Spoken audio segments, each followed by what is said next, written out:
right, guys, so we got Carlton Little here who headed off the main card here at Ammo Fight League 5, and what a way to start it off, man.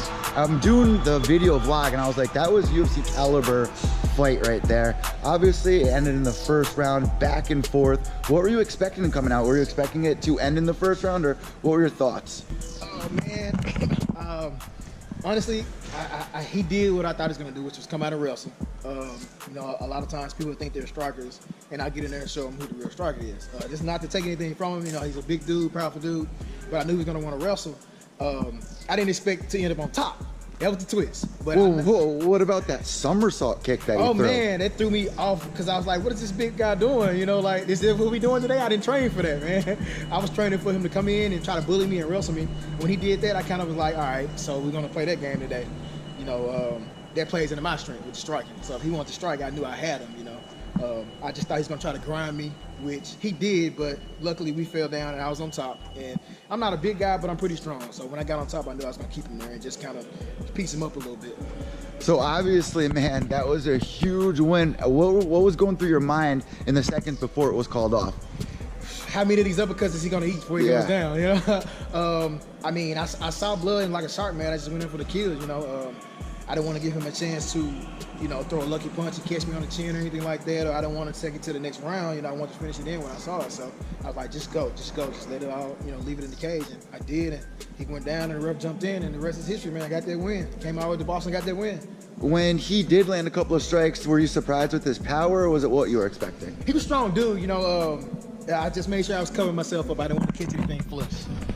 So, man, you got this like southern draw. Where are you from originally? Originally, I tell people this all the time. Memphis, raised, Texas made. So I'm from Memphis, Tennessee, and I moved to Texas about 5 years ago.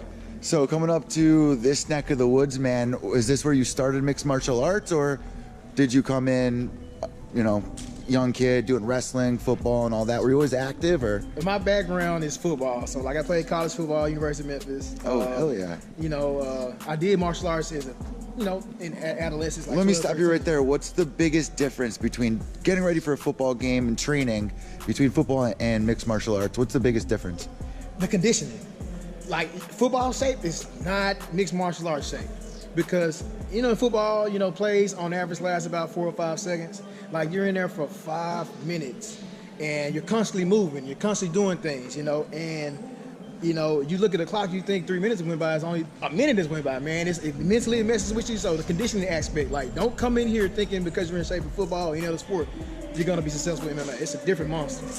So how many fights do you want to have before the end of 2018 here? We have like, what, 2 months away? 2 months away. I actually got fights lined up. So I'm 7-6 right now. If things play out my way, I got a chance to end the year at 10-6. So listen, Ammo, reality fighting, Cage Titans, where are you going to be next? Where are we going to see you? In November, I'm going to be at Shamrock FC. Oh, Shamrock. I think they even had an event tonight. Shout out to those guys.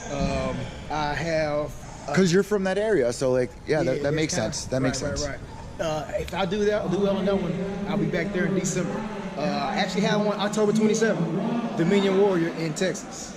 So listen, before we end this interview, man, what did you learn the most through this fight camp, and now that it's all said and done with, what did you learn through all this? These boys are pretty big up here. And it's cold. I was not used to the weather. I'm gonna tell you something that's off subject. I've never heard so many people honk horns when I came up here. Like, everybody's honk, like, oh my God, nobody's friendly. But that's what a lot of people say. It's like down south, a lot of people are really friendly. Yeah. Up here, they're really uptight. I'm like, whoa, give me a second, buddy, you know, but it's cool. I get it's a different culture. I like it, man. It's been fun since I've been here.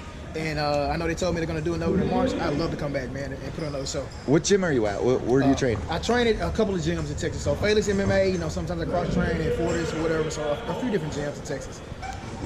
So did you get to talk to your opponent after the fights? Did you guys catch up at all? Yeah, we talked before. I mean, I like Josh. Josh is a cool dude. We talked after.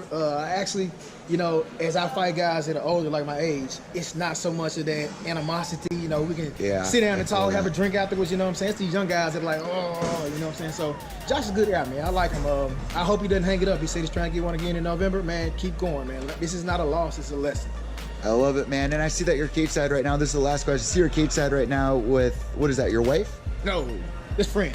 Oh, just a friend? Yeah. What were they thinking? Because it's really hard for families to come and watch somebody that they love get punched in the face. How do they react to it, you think? Especially the heavyweights, man. That's got to be nerve-wracking. I mean, just as long as I go in there and move around, that's the main thing. Like, whenever I get flat-footed with the big guys, that's when, you know, she starts worrying, people start worrying or whatever. But when I go in there and move around and use my movement, pick my shots, get in and get out, and don't get to a slow fest, I'm good. I'll do well. It's only when I stand toe-to-toe and try to bang with the big boys, because I'm really naturally not a heavyweight. I'm 205. So, you know, he had me by about 20 pounds today, but it's all good, man. I had fun. Mo had fun. Please bring me back, man. I want to come out and put on a show on for you guys. There we go. Carlton Little, not so little Carlton Little. How about that?